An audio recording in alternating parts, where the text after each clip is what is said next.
Good morning students. Last લેક્ચરમાં આપણે article 15.1 effect of emitter bypass capacitor on low frequency response start કર્યું હતું અને આપણે ડેરિવેશન સ્ટાર્ટ કર્યું હતું હાઇબ્રિડ ઇક્વિવેલન્ટ સર્કિટ બનાવીને. એ ડેરિવેશનમાં આપણે ઇક્વેશન 7 સુધી પહોંચ્યા હતા. Equation 7 which is VO is equal to minus HFE RL Vs divided by Rs plus HIE plus 1 plus HFE RE by 1 plus j omega CE RE. હવે VO શું છે? આપણો output voltage છે. VO આઉટપુટ વોલ્ટેજ છે અને VS મારો source voltage છે. જો VO આઉટપુટ વોલ્ટેજ છે, મારો VO આઉટપુટ વોલ્ટેજ છે અને VS શું છે? મારો ઇનપુટમાં જે છે, જ્યાં હું સિગ્નલ નાખું છું એ મારો ઇનપુટમાં સોર્સનો વોલ્ટેજ છે VS. તો વોલ્ટેજ ગેઇન કેવો હોય? વોલ્ટેજ ગેઇન હોય output voltage by input voltage which means VO by VS. Voltage gain will be equal to output voltage VO by source voltage input voltage. ઇનપુટમાં શું છે? તમારો સોર્સ છે, તો VO by VS મારો વોલ્ટેજ ગેઇન હશે. તો આ ઇક્વેશનમાં VS ને ઇક્વેશન 6 આ જે ઇક્વેશન છે ઇક્વેશન 7 એમાં હું VS ને નીચે લઈ જાઉં તો VO by VS શું બને? વોલ્ટેજ ગેઇન બને. અને આપણે હમણાં લો ફ્રીક્વન્સી રિસ્પોન્સ સ્ટડી કરીએ છીએ એટલે મેં શું લખ્યું છે? Voltage gain at low frequency. Voltage gain at low frequency કેટલું હશે? VO by VS. અને એને મેં નામ આપ્યું છે AVLF. AVLF એટલે AV એટલે ગેઇન અને LF એટલે એટ લો ફ્રીક્વન્સી. તો લો ફ્રીક્વન્સી ઉપર ગેઇનને મેં કઈ રીતે સિમ્બલાઇઝ કર્યું છે? AVLF is equal to VO by VS which equal to, હવે ઇક્વેશન 7 માંથી VS ને અહીંયાથી VS ને નીચે લઈ જાઓ તો શું બચે? Minus HFE RL by RS plus HIE plus 1 plus HFE RE by 1 plus j omega RE CE. આટલું થાય. તો આપણે ગેઇન લો ફ્રીક્વન્સી ઉપર કેટલું ગેઇન છે એ આપણે મળી ગયું. AVLF is equal to this equation ને એને મેં નામ આપ્યું ઇક્વેશન 8. હવે આ તો લો ફ્રીક્વન્સીની વાત થઈ. લો ફ્રીક્વન્સીમાં આટલો ગેઇન છે તો મિડ ફ્રીક્વન્સીમાં કેટલો હશે? મિડ ફ્રીક્વન્સી એટલે કઈ ફ્રીક્વન્સી? અહીંયા ધ્યાન આપો. આજે મારી લાસ્ટ લેક્ચરમાં આપણે જોયું તો આને મિડ ફ્રીક્વન્સી કહેવાય. આટલા એરિયાને મિડ ફ્રીક્વન્સી કહેવાય. આ નાની ફ્રીક્વન્સી લો ફ્રીક્વન્સી છે, એનાથી થોડીક મોટી મિડ ફ્રીક્વન્સી, એનાથી વધારે મોટી હાઈ ફ્રીક્વન્સી. બરાબર? તો મિડ ફ્રીક્વન્સીમાં લો ફ્રીક્વન્સી કરતાં વધારે હાઈ છે ફ્રીક્વન્સી, એટલે મિડ ફ્રીક્વન્સીમાં ફ્રીક્વન્સીની વેલ્યુ હાઈ છે. ફ્રીક્વન્સીની વેલ્યુ હાઈ છે તો omega is equal two 2πf, એટલે કે એંગ્યુલર ફ્રીક્વન્સી પણ હાઈ હશે. 2πf પણ એફ હાઈ છે તો omega is equal two 2πf પણ હાઈ હશે. તો મિડ ફ્રીક્વન્સી જ્યારે હશે ને ત્યારે ઓમેગાની વેલ્યુ બહુ મોટી હશે. એંગ્યુલર ફ્રીક્વન્સીની વેલ્યુ મોટી હશે આના કરતાં, વિચ મીન્સ કે ઓમેગાની વેલ્યુ પણ મોટી હશે લો ફ્રીક્વન્સીના ઓમેગા કરતાં. ફરીથી મિડ ફ્રીક્વન્સીની અહીં આ રિજનમાં જો લો ફ્રીક્વન્સી કરતાં વધારે ફ્રીક્વન્સી છે મિડ ફ્રીક્વન્સીમાં, વિચ મીન્સ ઓમેગા મિડ ફ્રીક્વન્સીમાં વધારે છે. એની વેલ્યુ ઓમેગાની વેલ્યુ મોટી છે. મિડ ફ્રીક્વન્સીમાં ફ્રીક્વન્સી ઓર ઓમેગાની વેલ્યુ મોટી છે.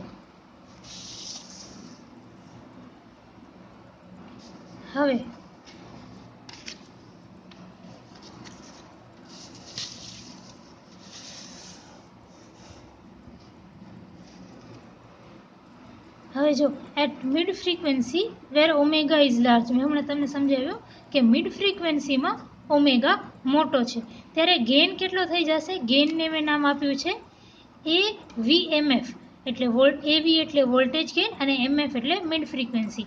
સો AVMF is equal to voltage at mid frequency. હવે એ કેટલું થશે?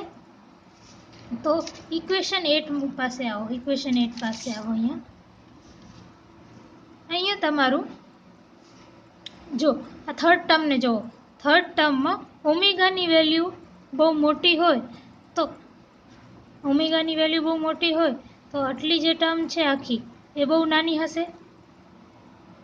ઓમેગાની વેલ્યુ મિડ ફ્રીક્વન્સીમાં ઓમેગાની વેલ્યુ લાર્જ છે, બરાબર. તો આ આખી વેલ્યુ જે છે આ થર્ડ ટર્મ ડિનોમિનેટરનો એ તો તમે નિગ્લેક્ટ કરી શકશો. એટલી નાની હશે, બહુ નાની હશે તો તમે નિગ્લેક્ટ કરી શકશો. તો આપણે એટ મિડ ફ્રીક્વન્સી જ્યારે ઓમેગા લાર્જ હોય ત્યારે આ થર્ડ ટર્મને આપણે એટલી નાની હોય કે એને આપણે ઇગ્નોર કરી શકીએ, ને આ ટર્મને ઇગ્નોર કરીને ખાલી આપણે એવી voltage gain at mid frequency will be equal to minus HFERL bar S plus HIE. આ વસ્તુ મેં અહીંયા લખી છે, જો minus HFERL by RS plus HIE, because third term in the denominator of equation it becomes 0. એ મેં હમણાં તમને કીધું. Ratio of gain at low frequency to the gain at mid frequency. હવે આપણે gain at low frequency AVLF find out કરી લીધું અને gain at mid frequency find out કર્યું હતું. તો હવે આપણે શું કરશું, એ બેના રેશિયો લેશું, બરાબર. તો તમે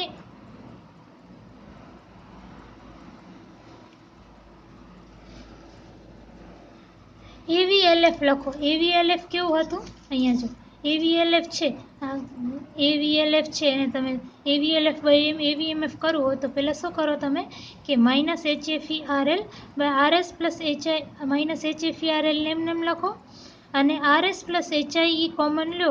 RS પ્લસ HIE આમાંથી કોમન લેશો તો તમને શું મળશે, ડિનોમિનેટરમાંથી RS પ્લસ HIE કોમન લઈ લો તો તમને શું મળશે, 1 plus HFERE by 1 plus jωRE CE, અને RS પ્લસ HIE મેં કોમન લીધો હતો તો મને અહીંયા ડિવાઈડ કરવો પડશે RS પ્લસ HIE, બરાબર. તો મારું આ કેવું બનશે, AVLF મેં કઈ રીતે લખ્યું, minus HFERL RS plus HIE ને કોમન લીધો તો શું બચ્યું, 1 plus HFERE divided by 1 plus jωCERE into RS plus HIE અને ડિવાઇડેડ બાય AVMF.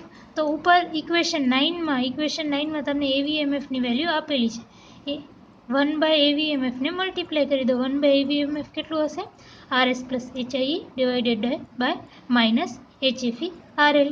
એ વસ્તુને મેં અહીંયા મલ્ટીપ્લાય કરી દીધી, RS plus HIE divided by minus HFERL. તો તમારું કેવું બચ્યું, માઇનસ HFERL અહીંયાથી કટ થશે અને અહીંયાથી કટ થશે, RS પ્લસ HIE અહીંયાથી કટ થશે અને અહીંયાથી કટ થશે. તો તમારું ઇક્વેશન કેવું બનશે, 1 divided by 1 plus HFERE divided by 1 plus jωRECE into RS plus HIE. હવે આને નામ આપો ઇક્વેશન 10. હવે આ જે ઇક્વેશન 10 છે ને એને તમે એક અલગ ફોર્મમાં લખી શકો, જે છે AVLF by AVMF is equal to 1 divided by 1 plus HFERE divided by RS plus HIE the whole into 1 plus JF by F0 divided by 1 plus JF by FP. હવે એમાં F0 અને FP શું છે, where FP is 1 by 2 pi RECE and FP is 1 plus HFE 1 plus HFERE divided by RS plus HIE the whole divided by 2 pi RECE. આ તમે જુઓ, તમે આ FP 12 અને 13માંથી FO અને FPની વેલ્યુ આ ઇક્વેશન 11માં નાખશો ને તો તમને આ સેમ ઇક્વેશન મળશે, વિચ મીન્સ કે આ બંને ઇક્વેશન સિમિલર છે. મેં ઇક્વેશન 10ને જ એક સાદું રૂપ આપવા માટે ઇક્વેશન 11ના ફોર્મમાં લખ્યું, બરાબર. વેર F0 અને FP will be equal to as given by equation 12 and equation 13.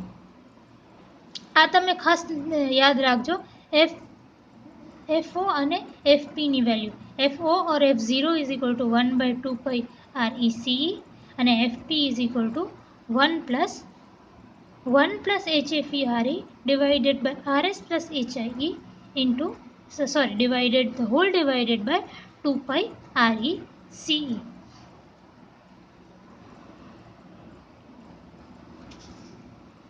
હવે આ જે F naught છે ને, F naught, this is nothing but the higher cutoff frequency and FP is the lower cutoff frequency. Higher cutoff frequency ને lower cutoff frequency એટલે શું? તો આપણે સ્ટાર્ટિંગમાં મેં તમને કીધું હતું કે ફ્રીક્વન્સી રિસ્પોન્સ હોય એની બેન્ડવિડ્થ તમે કઈ રીતે ફાઇન્ડ આઉટ કરો, તો તમે ગેઇન વર્સિસ ફ્રીક્વન્સીનો કર્વ હોય એમાંથી તમે મેક્સિમમ ગેઇનની વેલ્યુ ફાઇન્ડ આઉટ કરો. મેક્સિમમ ગેઇન કેટલો હોય, તો એ મેક્સિમમ ગેઇનને તમે નામ આપો એવી. પછી જેટલું તમને મેક્સિમમ ગેઇન એવી મળે, મેક્સિમમ ગેઇન એવી મળે એનામાં તમે ડિવાઇડેડ બાય √2 કરી નાખો. એ વાળી વેલ્યુ અહીંયા ગેઇન ઉપર જુઓ અને ત્યાંથી તમે એક લાઈન ડ્રો કરો જે મારા કર્વને ઇન્ટરસેક્ટ કરે. જો તો 2 પોઈન્ટ્સ ઉપર ઇન્ટરસેક્ટ કરે છે, બરાબર. જે લો ફ્રીક્વન્સીના સાઈડ ઉપર જે કટ ઓફ કરે ફ્રીક્વન્સી, આ જો એક અહીંયા કરે છે એફપી ઉપર, લો સાઈડ ઉપર એફપી ઉપર કરે છે અને એક અહીંયા કરે છે હાઈ સાઈડમાં. તો આ જે છે આ ફ્રીક્વન્સી જે લોઅર સાઈડ ઓફ લો ફ્રીક્વન્સીમાં મારો જે કર્વને કટ કરે છે એ ફ્રીક્વન્સીને લોઅર કટ ઓફ ફ્રીક્વન્સી કહેવાય અને જે હાઈ ફ્રીક્વન્સી સાઈડમાં જ્યાં કટ કરે છે એને હાયર કટ ઓફ ફ્રીક્વન્સી કહેવાય, અપર કટ ઓફ ફ્રીક્વન્સી કહેવાય. અને તમે આ બેને માઇનસ કરશો, આ બેનો ડિફરન્સ લેશો તો તમને બેન્ડવિડ્થ મળશે. આ આપણે ખબર છે, બરાબર. અને આ ફ્રીક્વન્સીને એફપી અને F0 ને 3 dB ફ્રીક્વન્સી પણ કહેવાય. શું કહેવાય? 3 dB ફ્રીક્વન્સી પણ કહેવાય.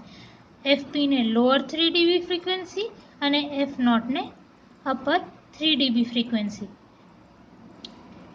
હવે તમે લાસ્ટ યુનિટમાં જોયું હતું કે 3 dB ક્યારે કહેવાય? 3 dB ત્યારે કહેવાય જ્યારે ડબલિંગ થતી હોય, જ્યારે તમારો પાવર ડબલ થતો હતો ત્યારે તમારું 3 dB ફ્રીક્વન્સી હતી. તો હવે લોઅર 3 dB ફ્રીક્વન્સી એટલે તમારું જ્યારે ડબલિંગ થતું હતું ત્યારે 3 dB જેવું હતું, ડબલિંગ થતું હતું ત્યારે. તો તમે જુઓ તો અગર વોલ્ટેજ ગેઇન જે છે એ √2 ટાઈમ્સ ઘટે તો પાવર કેટલો ઘટે? પાવર ઇઝ V²/R, બરાબર. તો વોલ્ટેજ ટ્વાઇસ ઘટે તો પાવર કેટલો ઘટે? સોરી, વોલ્ટેજ મારો √2 ટાઈમ્સ ઘટે તો પાવર કેટલો ઘટે? √2 નો હોલ સ્ક્વેર ટાઈમ્સ ઘટે, એટલે કે 2 ટાઈમ્સ ઘટે, એટલે કે હાફ થઈ જાય, બરાબર. તો જે હાફ થયો વિચ મીન્સ કે 3 dB ચેન્જ આવ્યો છે. હાફ થયો એટલે કે 3 dB ચેન્જ આવ્યો છે. ફરીથી વોલ્ટેજ અગર જે છે એ √2 ટાઈમ્સ ઘટે છે તો પાવર કેટલો ઘટશે? તો P = V²/R, બરાબર. તો R ચેન્જ નથી થતો, V² ચેન્જ થતો હોય તો અગર V √2 ટાઈમ્સ ઘટે છે તો P √2² ટાઈમ્સ V² એટલે કે √2² ટાઈમ્સ ઘટશે, એટલે કે 2 ટાઈમ્સ ઘટશે, વિચ મીન્સ હાફ થઈ જશે. આ પોઈન્ટ ઉપર power will be half. Power at this point will be half at power at this point. તો પાવર ડબલિંગ થયું કહેવાય અહીંયાથી અહીંયા જાઓ એટલે, વિચ મીન્સ 3 dB નો ચેન્જ થયો છે. તો આ બે ફ્રીક્વન્સીને એફપી અને F0 ને 3 dB ફ્રીક્વન્સી પણ કહેવાય, where FP is lower 3 dB frequency, F0 is upper 3 dB frequency. FP is the lower cutoff frequency, FO is the higher cutoff frequency or higher 3 dB frequency, upper 3 dB frequency. આ વસ્તુને તમે એકદમ ધ્યાનથી યાદ રાખજો, કારણ કે આગળ છે ને ન્યુમેરિકલ્સમાં તમને સીધું એવી રીતે નથી પૂછાતું કે એફપી ફાઇન્ડ આઉટ કરો કે એફઓ ફાઇન્ડ આઉટ કરો. તમને એમ પૂછાય છે calculate the upper 3 dB frequency, calculate the lower 3 dB frequency, or તમને એવું પૂછાઈ જાય કે calculate the lower cut off frequency or calculate the higher cut off frequency. તો તમને ખબર હોવી જોઈએ કે હું lower cut off frequency કે higher cut off frequency ની વાત કરું છું ત્યારે કોની વાત કરું છું. હવે પાછા આપણે અહીંયા આવીએ તો તમને upper cut off frequency f0 ની વેલ્યુ પણ આપેલી છે અને lower cut off frequency fp ની વેલ્યુ પણ આપેલી છે.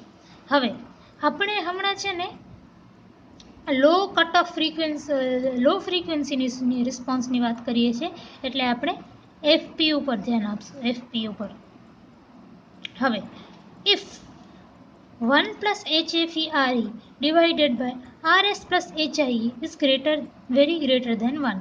એટલે કે ઇક્વેશન 13માં તમે જુઓ તો ન્યુમરેટરની સેકન્ડ ટર્મ જે છે એ ન્યુમરેટરના ફર્સ્ટ ટર્મ કરતાં ઘણી મોટી હશે. અગર આ ટર્મ જે છે એ 1 કરતાં ઘણી મોટી હશે તો હું 1ને નિગ્લેક્ટ કરી શકીશ. 1ને નિગ્લેક્ટ કરીશ તો મારો એફપી કેટલો બનશે, એ નીચે આવો તો 1 નિગ્લેક્ટ કરો ને 1 પ્લસ તો કેવું થશે 1 plus HFE RE divided by RS plus HIE the whole divided by 2 pi CE RE. એ જ વસ્તુ મેં અહીંયા લખી છે, બરાબર છે.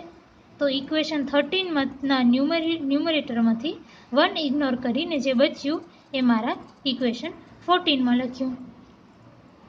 હવે ઇક્વેશન 14 અને ઇક્વેશન 12, ઇક્વેશન 14માંથી ઇક્વેશન 12ને ડિવાઈડ કરો એટલે એફપી ડિવાઇડેડ બાય f0 બને.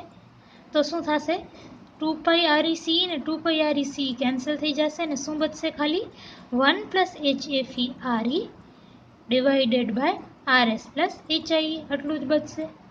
FP by F0 is equal to 1 plus HFE RE divided by RS plus HIE.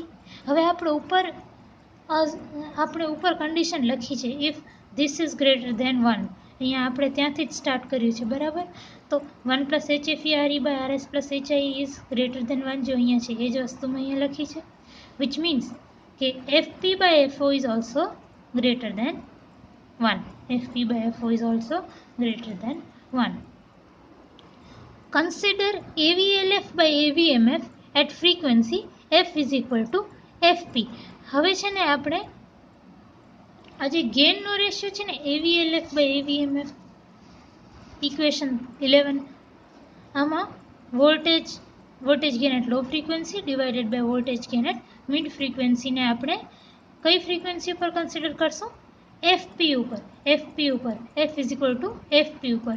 તો ઇક્વેશન 11માં આપણે એફની જગ્યાએ એફપી નાખશું તો તમારું ઇક્વેશન કેવું થશે, અહીંયા એફપી નાખો અને અહીંયા પણ તમે એફપી લખો તો આ 1 પ્લસ જે થઈ જશે ને આ 1 પ્લસ જે એફપી બાય એફઓ થઈ જશે. એ જ વસ્તુ અહીંયા મેં લખી છે. AVLF by AVMF is equal to RS plus HIE divided by 1 plus HFE RE into 1 plus JFP by F0 divided by 1 plus J. તો આ 1 plus JFP by F0 સમજાઈ ગયું અને 1 plus J પણ અહીંયા સમજાઈ ગયું. અહીંયા FP નાખી તો 1 plus JFP by F0 અને અહીંયા FP નાખ્યું તો FP by FP1 1 plus J. હવે અહીંયા મેં શું કર્યું છે કે અહીંયા જો મેં if 1 plus HFE RE divided by RS plus HIE more than 1 તો આપણે અહીંયા જો તો આજે આની સેકન્ડ ટર્મ છે ડિનોમિનેટરની સેકન્ડ ટર્મ આ વાળી ટર્મ એ 1 કરતાં ઘણી મોટી છે તો હું 1ને નિગ્લેક્ટ કરી શકું with respect to this value. શું બચશે તમારું 1 ડિવાઇડેડ બાય આટલું 1 plus HFE RE divided by RS plus HIE. 1 મારો મેં નિગ્લેક્ટ કરી દીધો તો RS પ્લસ HIE ને તમે ઉપર લઈ જાઓ તો શું થાય તમારું RS plus HIE divided by 1 plus HFE RE into 1 plus JFP by FO divided by 1 plus J. એ જ વસ્તુ અહીંયા લખી છે જો RS plus HIE divided by 1 plus HFERE into 1 plus JFP by F0 divided by 1 plus J. અહીંયા લખ્યું છે જો because 1 plus HFER is by RS plus HI is very great. એ 1 થી ઘણો મોટો છે. So 1 in the denominator of equation 11 can be ignored. અહીંયા જે મેં વસ્તુ તમને સમજાવી એ જ વસ્તુ અહીંયા લખેલી છે.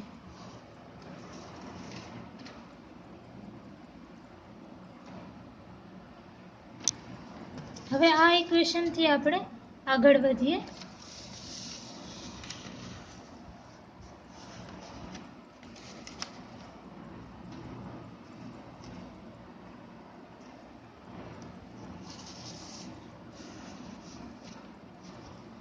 ઇક્વેશન 16 આ ઇક્વેશન 16 નામ આપો અને ઇક્વેશન 16 માં જોશો તમે તો ઇક્વેશન 16 માં FP by F0 છે.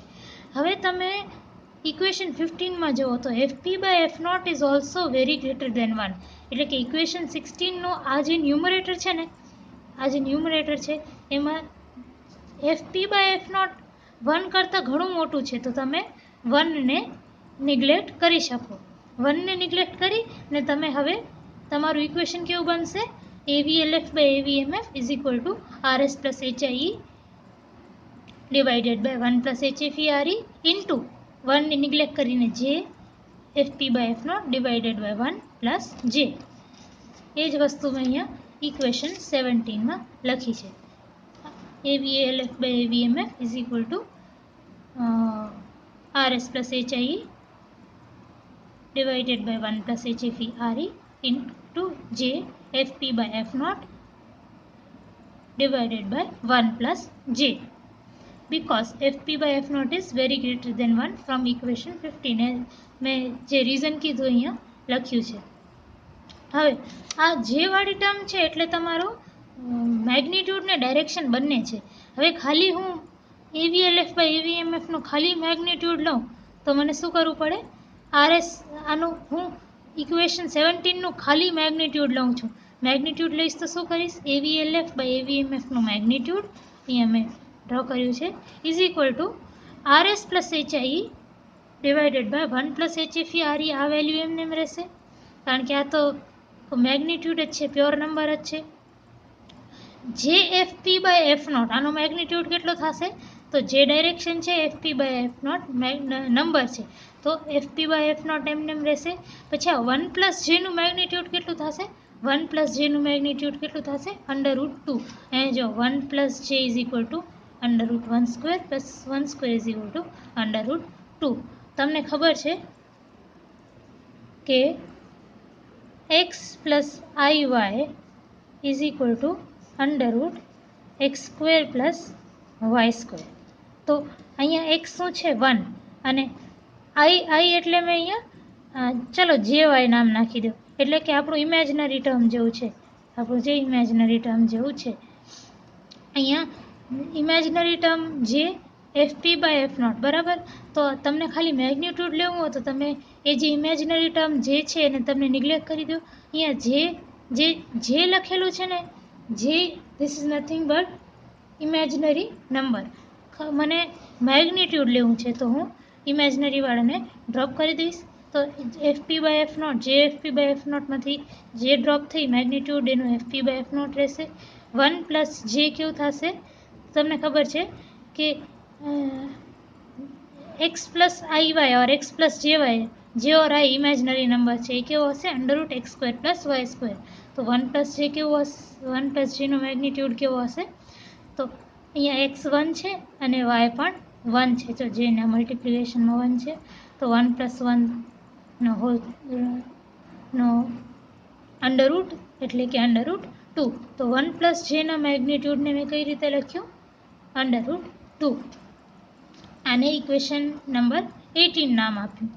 But from equation 15 we know that FP by FO is equal to 1 plus HFERE divided by RS plus HIE. હવે તમે પાછળ ઇક્વેશન 15 જોવો તો તમને FP by FO ની વેલ્યુ દેખાશે. હવે ઇક્વેશન 18 માં FP by F0 આજે ઇક્વેશન 15 માંથી આપણે FP/F0 ની વેલ્યુ મળી એ આમાં તમે ઇક્વેશન 18 માં સબસ્ટિટ્યુટ કરો તો તમારું AVLF/AVMF કેવું થઈ જશે? RS + HIE divided by 1 + HFE RE અહીંયા ઇન્ટુ FP/F0 ની વેલ્યુ નાખતા FP/F0 is nothing but 1 + HFE RE divided by RS + HIE અને આ √2 ડિવાઇડેડ બાય √2 એ અહીંયા ડિવાઇડેડ બાય √2 લખ્યું છે. હવે તમે જુઓ RS + HIE ને RS + HIE કેન્સલ થશે, 1 + HFE RE અને 1 + HFE RE કેન્સલ થશે તો શું બચશે? AVLF/AVMF is equal to 1/√2 which means that gain at low frequency equal to gain at mid frequency divided by √2. તો મારી જે FP છે, FP એક કેવી ફ્રીક્વન્સી છે? FP એવી ફ્રીક્વન્સી છે જેમાં મારો ગેઇન, જે મારો મેક્સિમમ ગેઇન મિડ ફ્રીક્વન્સીમાં મળતો હતો એનાથી √2 ટાઈમ્સ ઘટી જાય છે. હમણાં મેં આપણી FP જે છે, FP કઈ ફ્રીક્વન્સી છે? આપણે આ ડેરિવેશન કેવી રીતે કર્યું હતું? At frequency F is equal to FP. જો અહીંયા consider at frequency F is equal to FP એટલે આપણે FP જે છે એ ગેઇનના ઇક્વેશનમાં સબસ્ટિટ્યુટ કરું, FP સબસ્ટિટ્યુટ કરવાથી મારો ગેઇન કેવો આવ્યો? 1/√2 which means AVLF is equal to 1/AVMF/√2 એટલે કે FP એક એવી ફ્રીક્વન્સી છે જેના ઉપર મારો ગેઇન જે છે એ મિડ ફ્રીક્વન્સી ગેઇન કરતાં √2 ટાઈમ્સ ઘટી ગયો. એ જ વસ્તુ આપણે અહીંયા એ જ વસ્તુ બતાવેલી છે. સમજી લો કે મિડ ફ્રીક્વન્સીનો ગેઇન આટલો છે, મિડ ફ્રીક્વન્સી ઉપર આટલો ગેઇન છે. તો FP કઈ ફ્રીક્વન્સી હોય? FP એ ફ્રીક્વન્સી હોય જેમાં આ ગેઇન કરતાં √2 ટાઈમ્સ ઘટેલો ગેઇન, આ ગેઇન કરતાં √2 ટાઈમ્સ ઘટેલો ગેઇન તમને મળે FP. એ જ વસ્તુ જો અહીંયા છે, અહીંયા એ જ વસ્તુ લખેલી છે. AVLF is equal to AVMF/√2 ને આ મારું ઇક્વેશન 19 છે which means power gain at this frequency has dropped to 3 dB from the gain at mid frequency. Remember decibel topic in the last unit. +3 dB meant power was getting doubled and drop of 3 dB meant power is getting half. એટલે મેં તમને જે રીતે સમજાવ્યું કે 3 dB વધતું હતું ત્યારે પાવર ડબલ થતો હતો ને 3 dB ઘટતું હોય એનો મતલબ પાવર હાફ થતો હોય. આ વસ્તુ આપણે ડેસિબલ્સ ટોપિકમાં જોઈ હતી. તો અહીંયા શું થાય છે? મેં તમને કીધું જે રીતે કે વોલ્ટેજ ગેઇન જે છે અગર √2 ટાઈમ્સ ઘટે તો પાવર ગેઇન કેટલો ઘટે? વોલ્ટેજ અગર √2 ટાઈમ્સ ઘટે તો પાવર 2 ટાઈમ્સ ઘટે વિચ મીન્સ હાફ થઈ જાય. તો પાવર 2 ટાઈમ્સ ઘટે, પાવર હાફ થાય વિચ મીન્સ 3 dB ડ્રોપ થાય છે. આ વસ્તુ છે. તો આ તમને આ ડેરિવેશન છે ને તમને આ રીતે પૂછી શકાય કે derive the relationship between voltage gain at low frequency and voltage gain at mid frequency. કા તમને એમ પૂછી શકે કે prove that voltage gain at low frequency drops to √2 times the voltage gain at mid frequency. or તમને એમ પૂછી શકે કે prove that at lower 3 dB frequency the power at low frequency drops to half the power at mid frequency which means મેં start ક્યાંથી કર્યું? At lower 3 dB frequency. At lower 3 dB frequency કહું એટલે સમજી જવાનું કે હું FP ની વાત કરું છું અને પછી હું શું કહું છું કે power drops to half the power maximum power at mid frequency. એટલે આ AVMF છે, આ AVMF છે એ √2 ટાઈમ્સ થાય વિચ મીન્સ પાવર 2 ટાઈમ્સ થાય છે. એ બધા સુરતમાં તમને આ ઇક્વેશન જ પ્રૂવ કરવાની છે. Therefore the lower 3 dB frequency is એટલે એ ફ્રીક્વન્સી જેના ઉપર તમારો પાવર હાફ થઈ જાય છે એ ફ્રીક્વન્સી છે FP is equal to 1 + HFE RE divided by RS + HIE. આ જો ઇક્વેશન 14 એમાં આપણે મળી હતી એફપી અહીંયાથી 1 નિગ્લેક્ટ કરીને, ઇક્વેશન 13માંથી 1 નિગ્લેક્ટ કરીને મને ઇક્વેશન 14 મળી હતી. તો 1 plus HFE RE by RS plus HIE, અને આ 2 RECE ને હું અહીંયા લઈ જાઉં, અહીંયા લઈ જઈ શકું. તો મારી એફપી કેવી થશે? અહીંયા લખેલું છે 1 plus HFE RE divided by RS plus HIE into 2 RECE. તો હવે એફપીના ઇક્વેશનમાં ઉપર પણ RE છે, આ RE અને આ RE ને કેન્સલ કરતા તમારું શું બચશે? 1 plus HFE divided by 2 CE RS into HIE. આને તમે ઇક્વેશન 20 નામ આપો. Note that the above equation does not include RE, so the choice of bypass capacitor depends only upon the transistor impedance HIE and source resistance RS. તો હવે તમે જુઓ તો FP જે છે, આ જે ઇક્વેશન 20 છે એનામાં ક્યાંય એમિટર રેઝિસ્ટર RE નથી આવતું, વિચ મીન્સ કે choice of CE bypass capacitor, તમને CE ચૂઝ કરવું હોય, એમિટર બાયપાસ કેપેસિટર ચૂઝ કરવું હોય તો તમને એમિટર રેઝિસ્ટર RE કેટલું છે એની ચિંતા કરવાની જરૂર નથી. એ કોના ઉપર ડિપેન્ડ કરશે? ખાલી HIE, એ ટ્રાન્ઝિસ્ટરને HIE અને HFE ઉપર અને સોર્સ રેઝિસ્ટન્સ RS ઉપર. આ વસ્તુ તમને 1 માર્કમાં પૂછાય છે કે does the bypass capacitors how is the bypass capacitor CE dependent on emitter resistor RE? તો તમને એમ લખવાનો it is not dependent on CE, it is not dependent on CE or independent of CE.